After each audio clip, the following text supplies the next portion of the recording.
Hey, deserving listeners, it's just me today. Today, I'm going to talk about self-disclosure. But first, I want to read an email from patron Kate. She writes, "Hi, Kirk. I am a proud patron of the podcast, and I'm also a graduate student getting my MSW. I was wondering if you could do an episode on disclosure. I'm doing my second-year internship at a well-known psychiatric hospital, and my supervisor really frowns on disclosure. I find myself struggling with this a lot.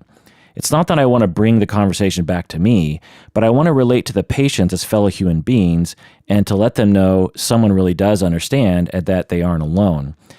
I get that one could potentially do this without disclosing anything, but it feels unnatural and not nearly as effective as self-disclosure.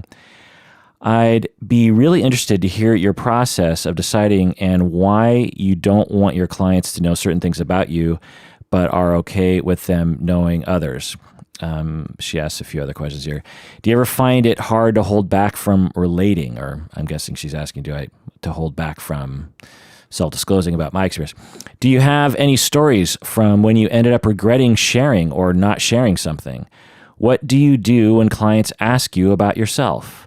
Do you correct them when they've assumed something about you that isn't true? Has self-disclosure ever worked in your favor or have been held against you? For example, do you find that struggling parents tend to like knowing they are seeing a therapist who has kids as well? Any thoughts or musings you have on this complex topic of disclosure would be much appreciated." Also, patron Alexandra wrote in, she is a tattoo artist, and she finds that when she self-discloses to her clients relax significantly. So she also wanted me to talk about self-disclosure. Yeah, there's a lot of misinformation out there, apparently. When I talk with people about this, particularly trainees and supervisees, novice therapists, I almost never hear them say things that make sense to me. They often will tell me things, and I'll say, like, "Where did you learn that from?" And they'll be like, "Oh, well, 5 professors told me this," or 3 supervisors told me this. And I'll just be like, man, there's a lot of misinformation out there. And the thing is there's actually a lot of empirical studies on self-disclosure.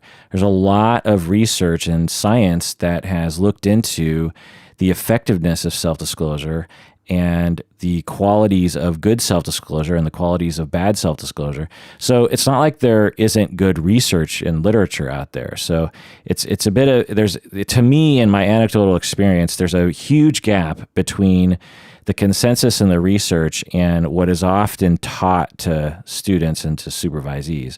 So that's what I'm going to talk about today. So self-disclosure, for those of you that aren't in the biz, is basically when a therapist reveals something about themselves to their clients. So that's what I'm going to talk about today. We're going to talk about the definitions, the typologies, the research.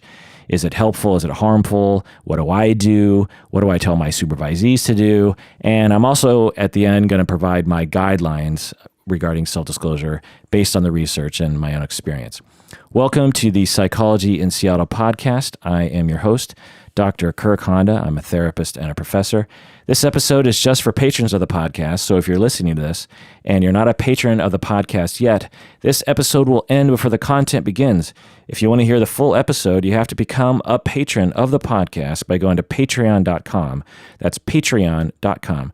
When you become a patron, you'll get access to hundreds of patron-exclusive episodes in which we do deep dives into various topics like this topic of self-disclosure.